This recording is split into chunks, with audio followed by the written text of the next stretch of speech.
got the thing on.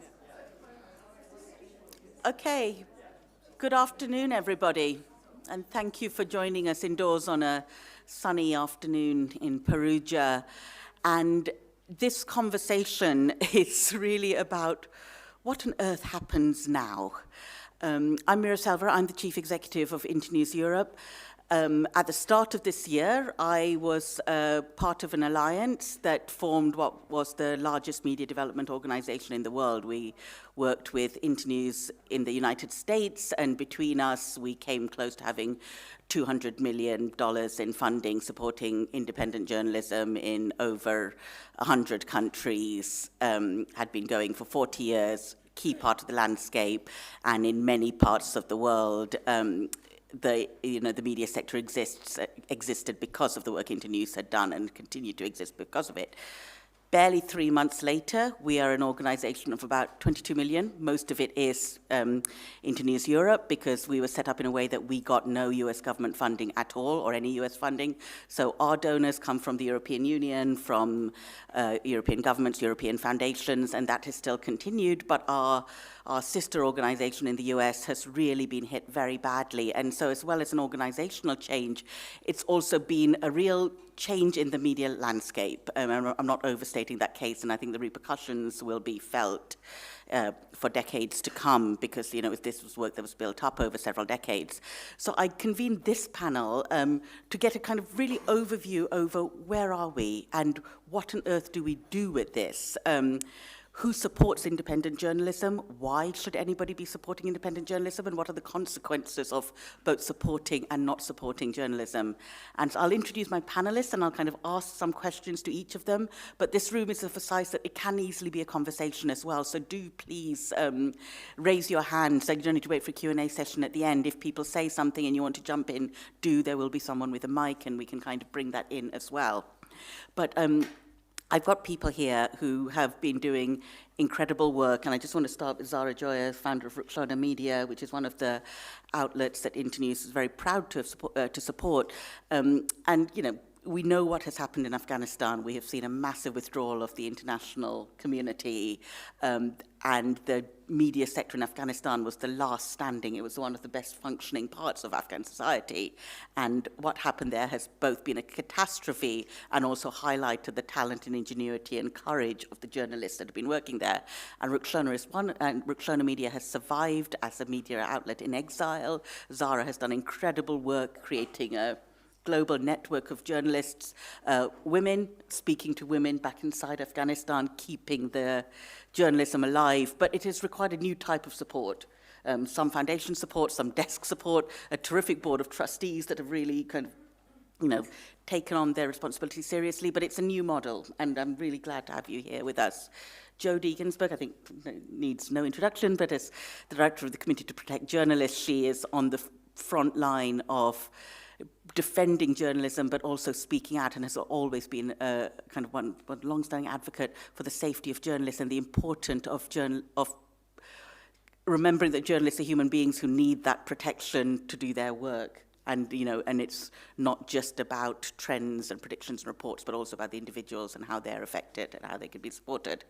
Branko Brkic, from the Daily Maverick, again, one of South Africa's leading lights, has now the kind of leader, founder of Project Kontinuum, which is a terrific project that really asks us to think about what is the point of journalism and what do we need to do about it as a community.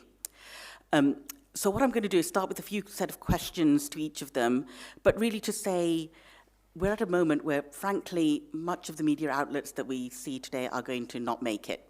They're not going to survive this massive cull in international funding.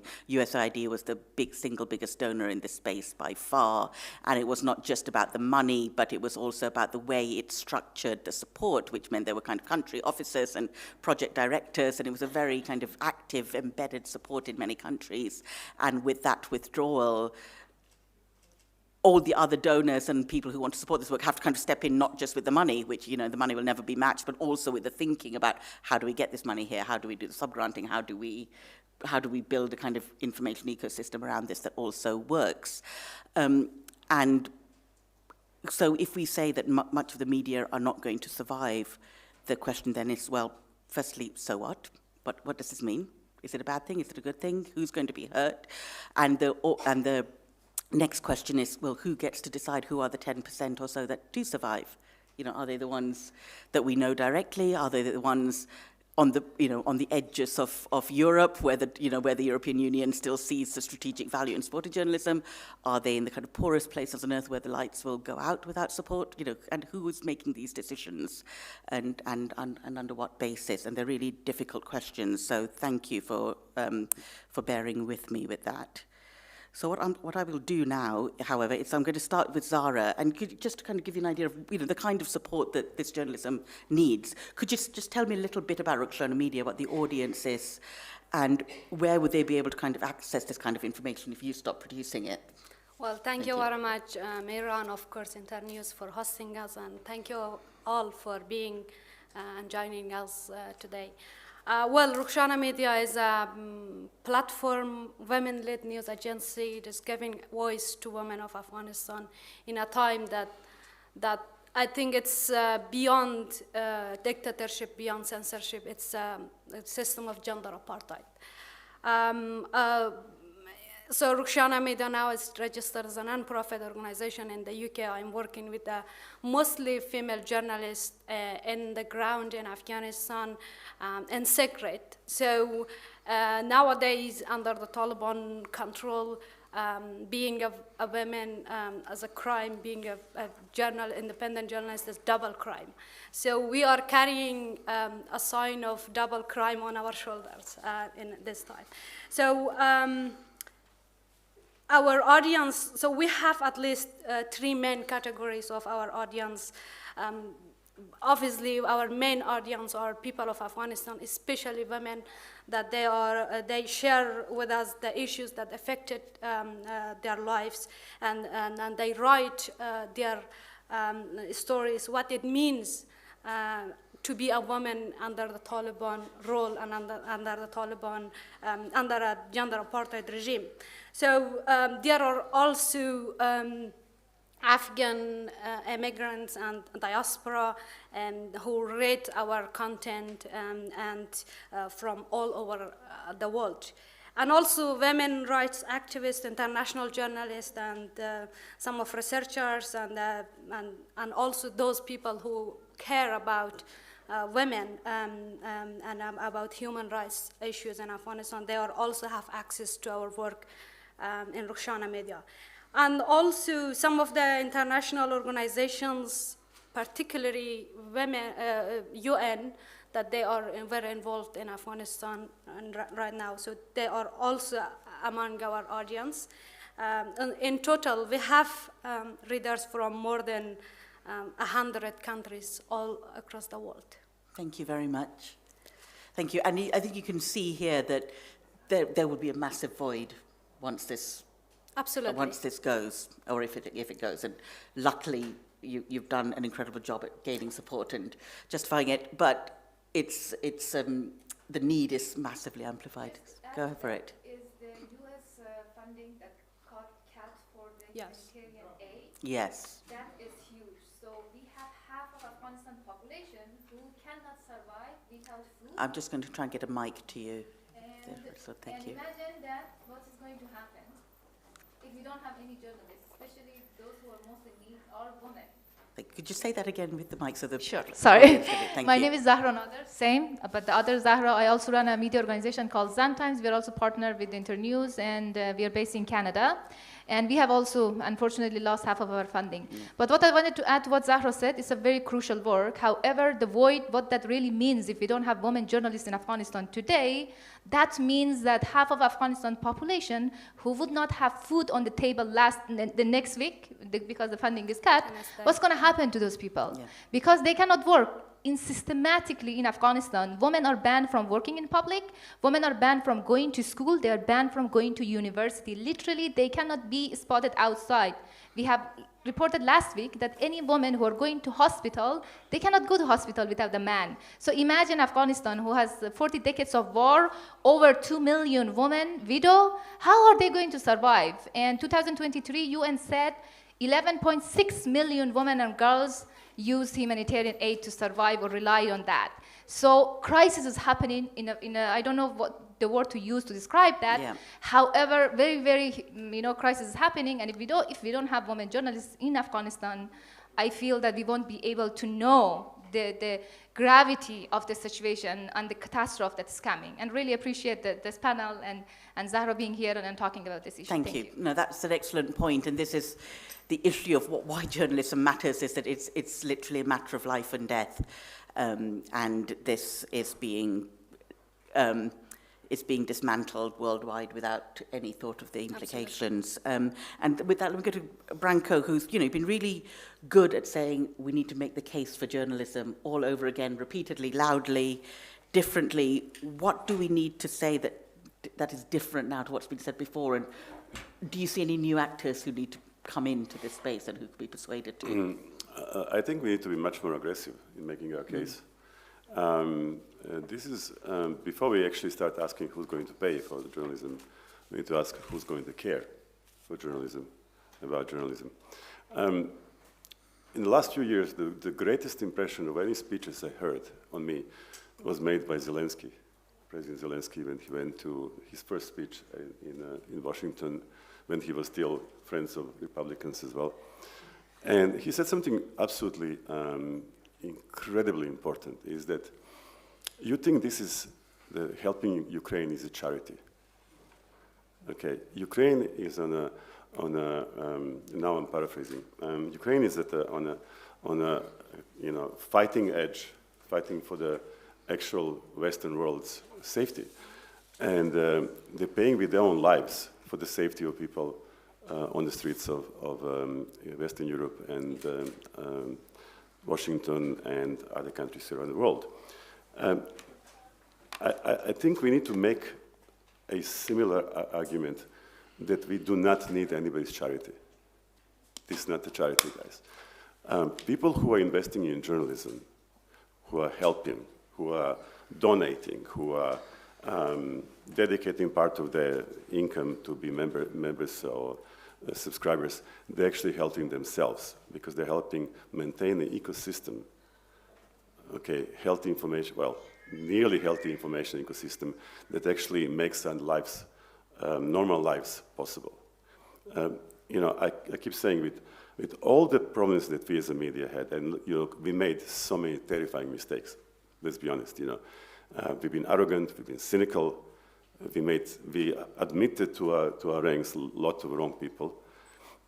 But even with all our mistakes and all the problems that we made, we are still 1,000 times better guardians of the information ecosystem than a big tech or state broadcasters.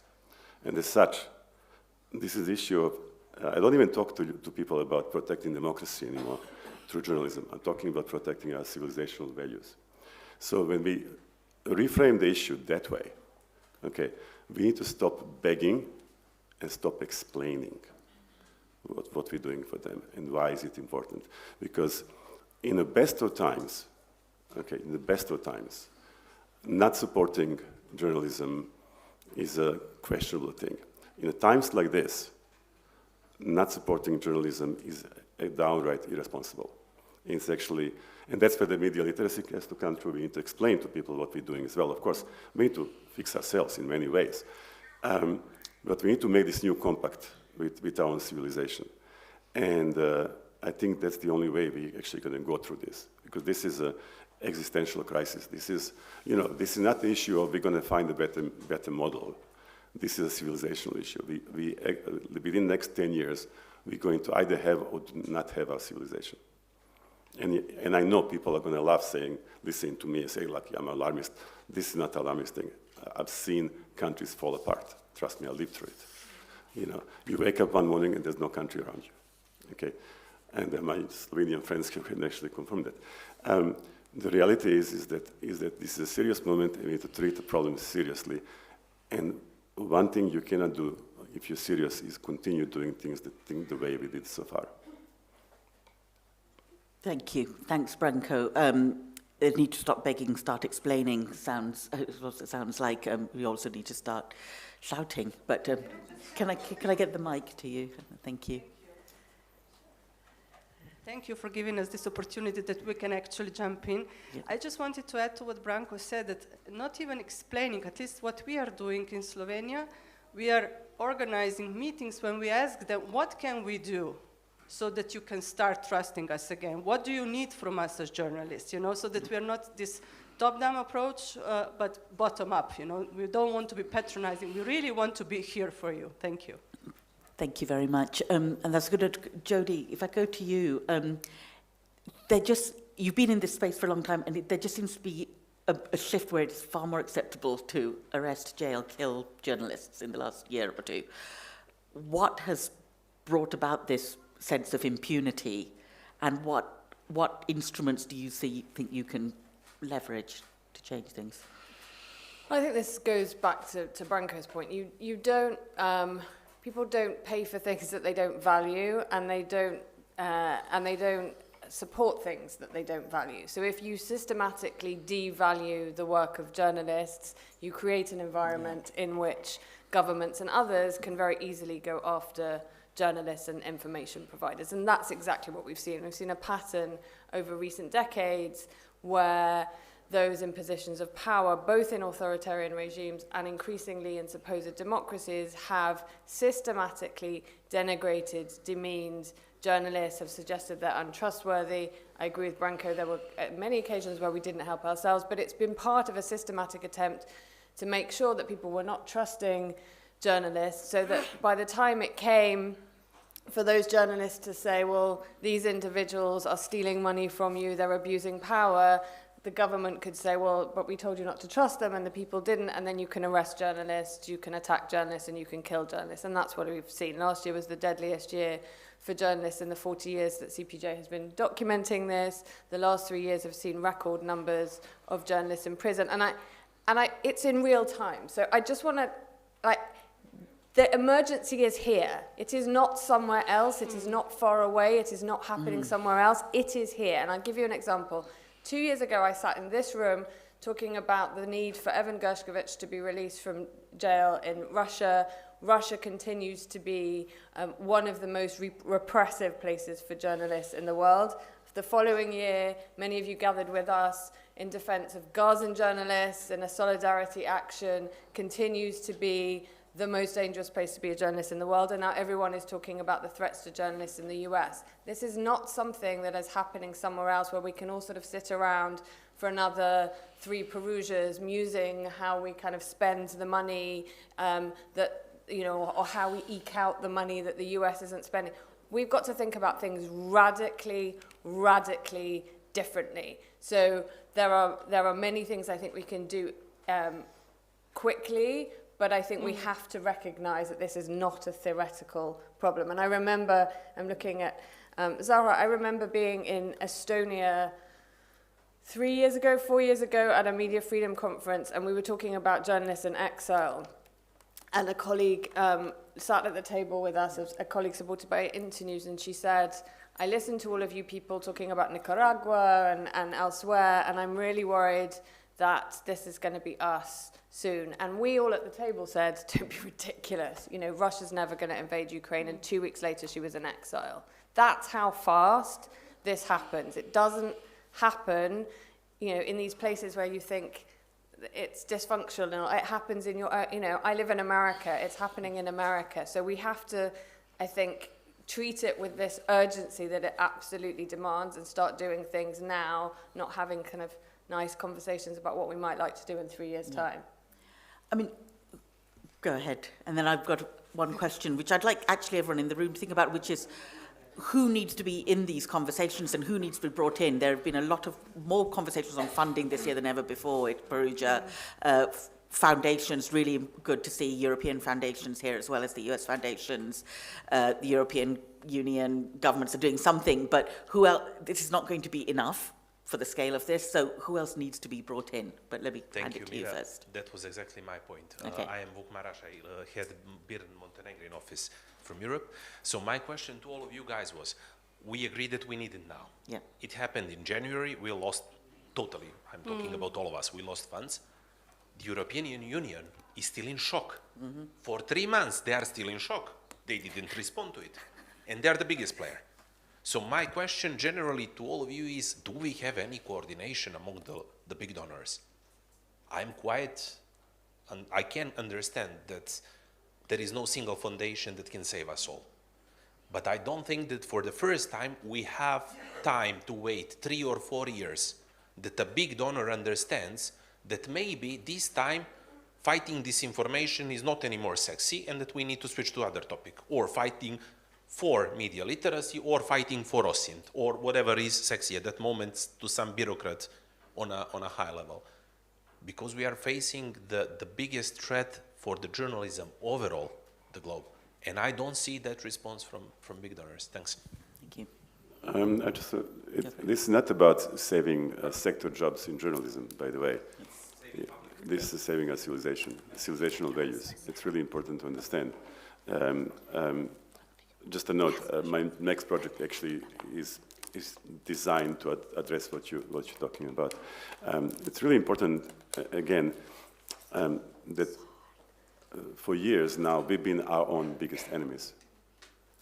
Our own little egos will not allow that somebody else does it because I can do better, and we're all competing within the spaces, whatever else. We need to find a space, we need to find a way to actually do it together. Whatever we do, whatever action we have, it needs to be a society-wide and worldwide action, coordinated. Because this is not going to happen very quickly, but it can happen much faster if we actually organize ourselves.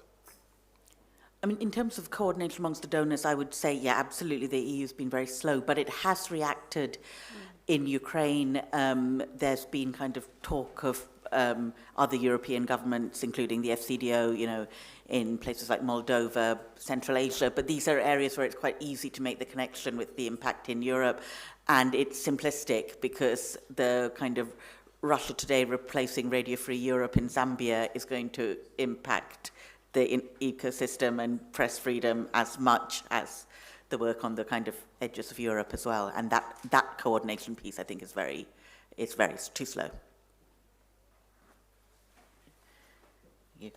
Okay.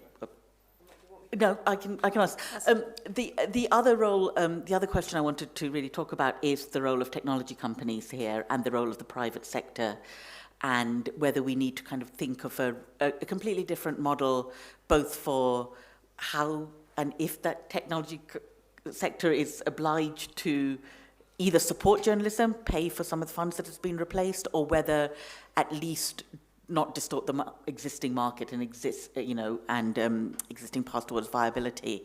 And the second part of this conversation is the conversation about media viability, which again there've been several panels. What does it really mean to be an independent media outlet? Is it about financial independence? And if so, is this attainable everywhere? And the answer, I think, is no. I think we kind of we can put a spoiler on that question straight away. And if it's no, then what is it? What do we mean? What do we say as donors, as kind of supporters of small media outlets? We want you to somehow be viable because we want you to recognise that we're not going to be around forever, and because governments are going to change they're going to change direction, and you need to make sure you're not vulnerable. And where do we start with this? Just an open question, Jodie. Let me start with the media viability, and then I'll come back to the funder question. So I find this really astonishing, this media viability question, because there's this kind of natural assumption that every place in the world, there will somehow be a market for journalism. And that's simply not true in vast ways of the world. Most people in the world now live in some form of autocracy. Autocracies do not create markets that allow independent media to survive. So that's just the idea that foundations will give to you media in North Korea until you're viable and then we'll stop, it's just, we have to accept that in certain countries and in certain markets and for certain subjects, women's rights, for example, you will always need some kind of external funding, whether that's philanthropy or individual member giving or something, or external parts. That's just the nature of it. And I think we have to stop having this conversation about, we'll fund you until you can make it work yourself. I think that's really interesting, and that a lot of that comes from an idea that that people are very allergic to government funding. And we've seen what happens now if you become very heavily reliant on government funding. But some kind of publicly funded media, I think, is essential because, and we've talked around this a little bit, you know, we have to think about information, forget journalism, but information as a public good. And if it's a public good, then we need to make sure that people can access it regardless of their income or education or everything else, which means that at some point it needs to have some kind of public funding. Now, it's interesting, the debate's happening in the US at the moment. People are really allergic to conversations about public media because they feel that the market should, but I think we're seeing what happens when you leave it to that. So that's the first thing. The second thing is, I think we've had long conversations about the responsibility of the tech companies and what the tech companies would do and how we must tax the tech. They're not coming to our rescue. Maria Ressa had a very good panel on this earlier about we need to start building new systems, other ways of getting information to people that are not reliant on the tech companies. And then finally, on the donor response question, I think the challenge here is that in the same way that during COVID, people gave out a lot of funds to kind of basically help people get over an emergency period, I think that the challenge here is, and Meera alluded to it at this beginning, is that's not going. Lots of organizations are not going to be able to survive this moment because there just isn't enough funding to fill all of those gaps. So how are the decisions being made then about who gets funded and who doesn't get funded? And do we need to start thinking about ways that we can more easily collaborate together to show to funders that, you know, there are ways that we can effectively share costs and shed costs so that we can make as many people viable as possible? And that's where I think we need to be able to kind of present some of those things as well. Otherwise, we risk donors from other places making decisions about who gets to survive and who doesn't. Thank you.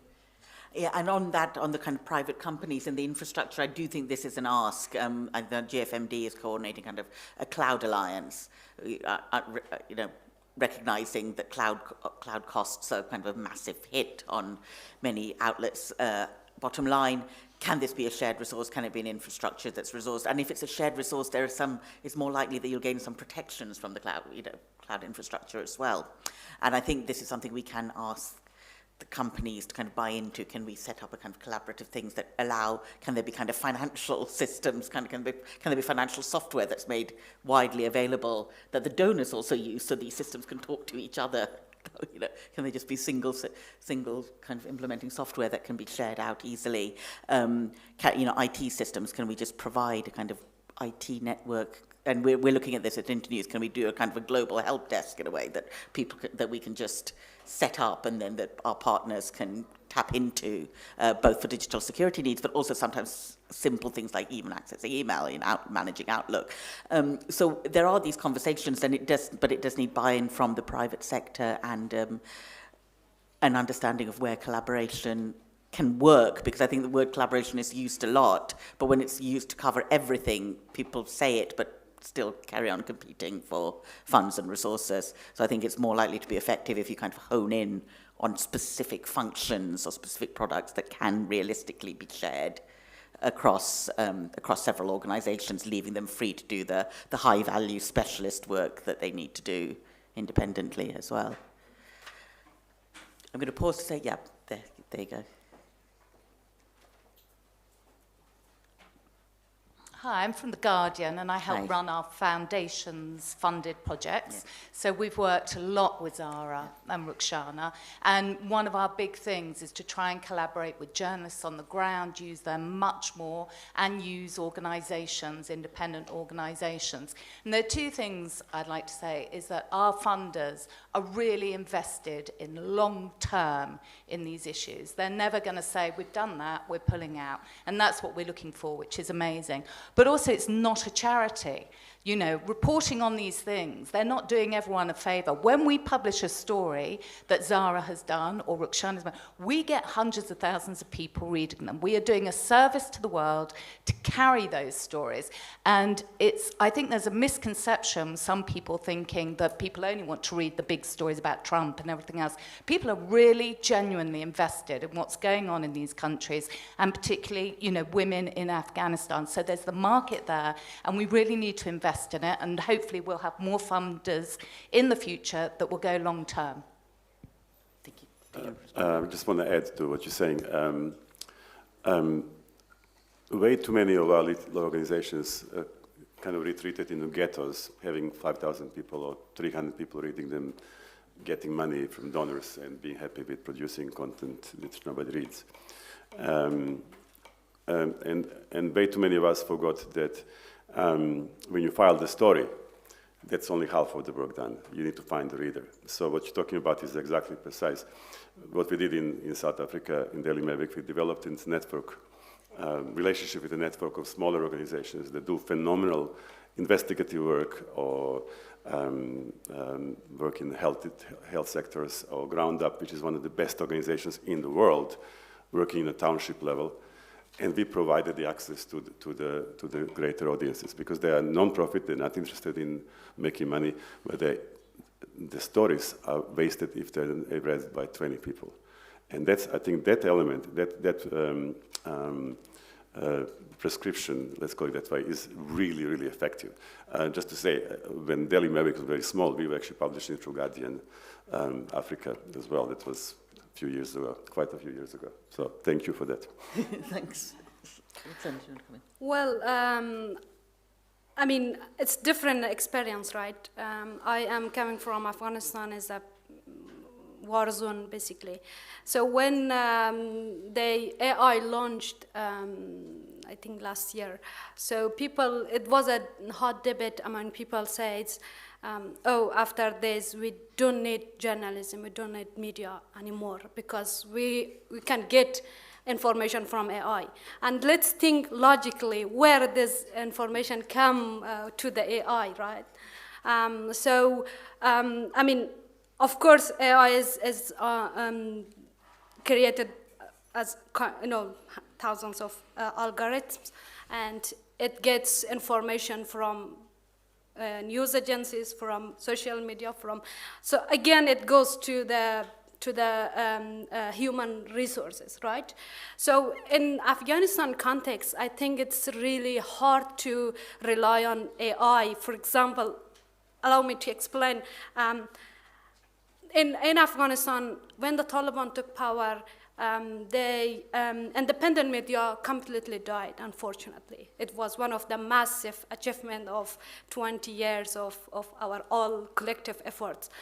And now the Taliban are using the social media and the media remain in the country as a tool to spread their propaganda to the people. And, you know, imagine there was a few other media outlets in exile, and the other journalists, they are taking a high risk to work in Afghanistan.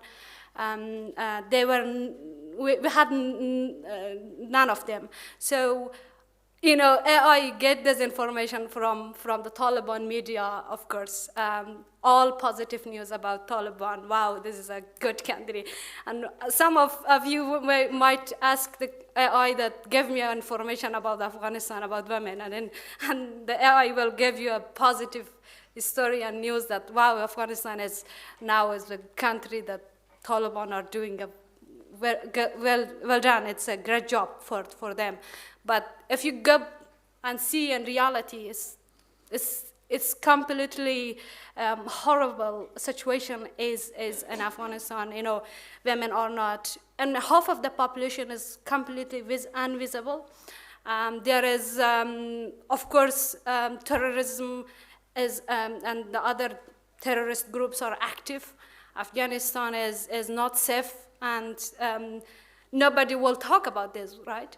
So I can say there's media outlets in Afghanistan, like Rukhshana Media, like Zan Times, like that few others, that they are struggling and you know, to find the support in a very difficult way. It's a little window from Afghanistan to the world. Thank you. Jodie, you're scribbling. I was thinking about this point about, you know, everyone assumes that people just want to read stories about orange presidents, and rather than these kinds of stories. And it reminded me of a story I heard recently, which was, I don't even remember, but a couple of years ago, a really small paper in Kansas called the Marion County Record got raided by the local police chief, and it caused a huge uproar in America because it was this tiny little paper. The very elderly owner of the paper actually died after the police came and kind of interviewed her. And the town has a population of around 2,000, and after this event, the circulation of the Marion County Record went to 4,000.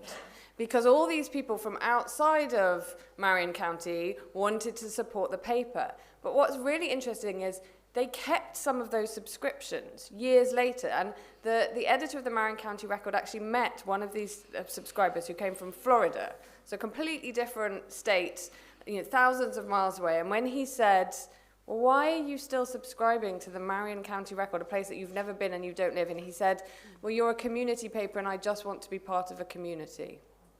I just want to be part of a community. And I think the more, and this feeds back to Branko's point and a lot of the things that Zahra is saying, I think the more you can help people understand why they should care and how it impacts them, the better. And you know, the more we can explain, you know, keep hammering this point that it's not, you know, we're not investing in media in Afghanistan as a favor to the people of Afghanistan, or because we, you know, we want to pat people on the head in South Sudan. We're doing it because it's important to them, and it's also really critical for us. The more I think we can build this community of people who are willing to pay for things. And every time I do this, I sort of think, I probably don't subscribe to enough and pay for enough news outlets. So we can all go away today and subscribe to another news outlet. That's something that we can all do. There are 3,000 people at the festival. That begins to be the beginning of a movement, which is what we're going to need to support media. That, because I'd written what type of journalism should survive, and again, if there's very, very limited funds, what you should support on, and in a way that community-focused, hyper-local, direct journalism is the one that seems to be both the most critical and the most viable, the one that's got the biggest chance of surviving. And it's been the opposite of the way we've learned to talk about news, I think, in recent years, where we, instead of talking about news, we talk about content, and then we talk about scale. And the conversations have been, well, if you can reach 100 people, here's a widget or a gizmo to enable you to reach 1,000. And if you could do 1,000, go for 10,000. And, you know, but these are 10,000 people who, I don't say meaningless, but the connection is not there. They're just, that's people in the ether, and you're kind of broadcasting, you're not getting anything back. But I think as an industry and as donors, sometimes we've kind of been seduced by this idea that you can just add a little bit of money and kind of magnify reach, and so to rethink journalism back down to a very, very human scale, and then you say create a network of outlets all operating on this human scale. Seems to be how we build it forward as well. I think it's important to understand that depending how you look at it, this is the best time to be a journalist. Mm-hmm. Because these are the times when we show what we're made of. And if we are not, if you're not able to deliver now, when are we going to deliver? Because in the good times, it's easy to be good and to feel comfortable. It's the tough times. I mean, and I'm saying it from personal experience because we survived the state capture in South Africa, and we survived not because of the capture the states, other capture the states, not because of business that was big business that was either closing their eyes or actively participating in theft, or because of American consultants who came in to advise how to steal, or banks that were banking the people that were stealing. We survived because of the few media outlets and because of few civil society outlets that stood against it and stood fast. And that's where you show your mettle, that's where you show what you exist, what you're made of, and prove why you exist. And that's where you prove relevance to your community. And that's really important. If you don't prove our relevance to our communities, we have no reason to exist, in their mind. And yes, we are under an incredible disinformation attack that now lasts more than a decade, make no mistake. But again, we can either give up or fight. So this is the choice. What do we do? I asked you at the beginning, if the funding to Rukhshana stopped 10 minutes, what would happen? Well, I think if we stopped, our audience will lose one of the few media outlets entirely dedicated to the stories of Afghan women. Our work, I believe, it's not journalism. It's a form of resistance against dictatorship, against censorship, and against gender apartheid system. So I believe if Rukhshana Media went silent, many of these stories would go unheard, untold, and eventually forgetting. So, as you know, and this silence is something that, exactly what the Taliban want. They want to be, this kind of activity should be silent. And as you all are aware that many local media and international media in Afghanistan, I think most of the time they do not report from the women perspective. Most of this story we publish, especially those written by women about women from inside the country, are not being told anywhere else. And of course, I can say we play a bridge, role of a bridge between these women voices and to the outside world. And I think if that bridge collapses, we risk losing not just information, but the dignity, the truth, and the hope of so many women who refuse to be erased from history of Afghanistan, and of course will be collapsed too. But it's not the end of the story. Let's be optimistic, And I have to mention this because we're deeply grateful from all organizations, including Internews and The Guardian and Thompson Foundations, that they stood up behind us and supported us over the past nearly 4 years or more than 4 years. And of course, thousands of individuals get engaged with Rukhshana Media. They made donation. Still we are using the money that we received, a significant donation from more than 8,000 individuals across the world. So, for me as somebody who really rely on the individual supports and organization supports, I can say, do not believe there's kind of argument that say, avoid news or ignore supporting journalists. It is not the case. Of course, we as a human being, we definitely need our support in a way and another way. So. Absolutely. I used to run a journalist fellowship program, and I think the one thing I kept saying over and over again is you've got to advocate for yourselves. Mm-hmm. And I think journalism has not been great at advocating for itself amongst the communities it's meant to serve. I think there's one sector of journalists that can speak to foundations and can speak to government fundings, another one that can speak to advertisers and commercial interests, but we really just advocate across the board to ourselves. Yeah, and also there is Maria Rasa that we heard this morning from her. She has a very interesting word, says hopes coming from action. So I'm going to share a very small example about the support that we got from Thompson Foundation in a very beginning day that I left Afghanistan. It was a very difficult time when I left Afghanistan, and I was living in a hotel for more than 1 year in the UK, and without, in the UK, without any permanent home address, you are not allowed to open a bank account. So this kind of, support seems like very small, but on that time, Thompson Foundation supported us to open a bank account, right?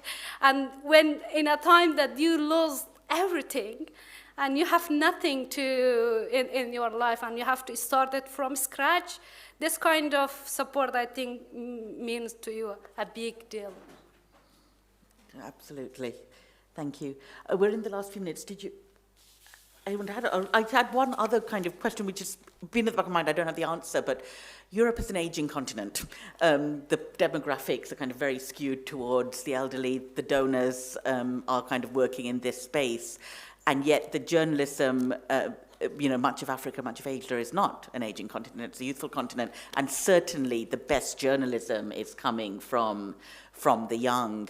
And when they come up this conversation about who should fund journalism and why, there is this thing about you need to fund journalism because this is the way you do everything to support children, whether it's education or healthcare, kind of stability.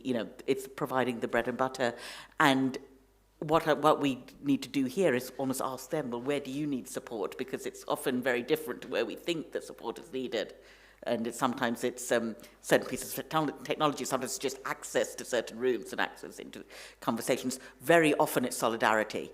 Often when you say what's the immediate thing you need, it's solidarity amongst other journalists, other newsrooms in your own country. So just kind of facilitating those networks would be a start. We do work in Central Asia, and it's really interesting because the older generation tend to consume Russian language media, state-backed media, and the younger generation are not only digital and mobile, but they're in different languages. They're in Tajik and Kazakh and Uzbek, so they're using the local languages. So there's just a completely different media market, and so recognizing that and finding ways to support that also is really important there as well.